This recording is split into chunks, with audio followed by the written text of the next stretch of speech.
অবশেষে অবসান হলো সব জটিলতার। শুরু হলো বাংলাদেশের ভূখণ্ড ব্যবহার করে ভুটানের পণ্য পরিবহনের পরীক্ষামূলক কার্যক্রম। খুলল বাণিজ্যের নতুন দুয়ার।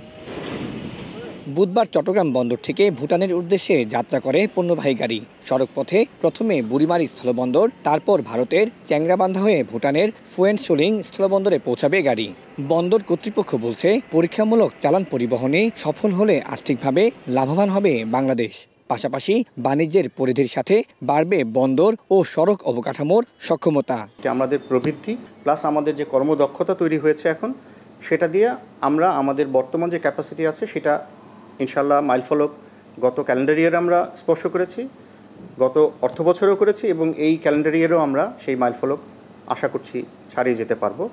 সো যদি আমাদের এখানে অধিক সংখ্যক কন্টেনার এখান থেকে ওঠানামা করে, এটা দিয়ে যদি ট্রান্সশিপমেন্ট হয়, আমরা মনে করি এটা আমাদের চট্টগ্রাম বন্দর একটা আস্থার জায়গা তৈরি করতে পেরেছে এবং আস্থার জায়গাটাকে আমরা আরও উচ্চতা নিয়ে যাওয়ার জন্য চেষ্টা করব। বাংলাদেশ ভুটানের মধ্যে agreement on the movement of traffic in transit ও প্রোটোকল চুক্তির স্বাক্ষর হয় 2023 সালের 22 মার্চ। পরের বছর দুদেশের বাণিজ্য সচিব পর্যায়ের সভায় সুবিধাজনক সময়ে দুটি পরীক্ষামূলক চালান পরিবহনের সিদ্ধান্ত নেওয়া হয়। তারই ধারাবাহিকতায় গত 22 সেপ্টেম্বর থাইল্যান্ড থেকে চট্টগ্রাম বন্দরে এসে পৌঁছায় ট্রানজিট পণ্যের প্রথম পরীক্ষামূলক চালান। তবে খালাস কার্যক্রম নিয়ে দেখা দেয় জটিলতা। সেই সংকট কেটে গেল রোববার। চুক্তির আওতায় চট্টগ্রাম বন্দর ও সড়ক পথ ব্যবহারের জন্য ভুটানকে মাশুল দিতে হবে 3টি সংস্থাকে। এই ট্রায়াল রানে আমরা সর্বমোট প্রায় 85,000 টাকার মতো মাশুল হিসেবে পাবো।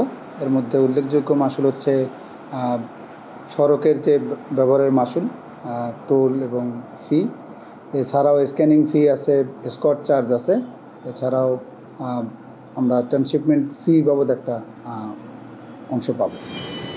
ভুটানের এই পণ্য খালাসের জন্য নিয়োজিত C&F এজেন্ট NM ট্রেডিং তারা জানায়, ট্রানজিটের ক্ষেত্রে মাশুল, টোল ফি সহ কিছু বিষয় নির্ধারিত না থাকায় খালাসে সময় বেশি লেগেছে।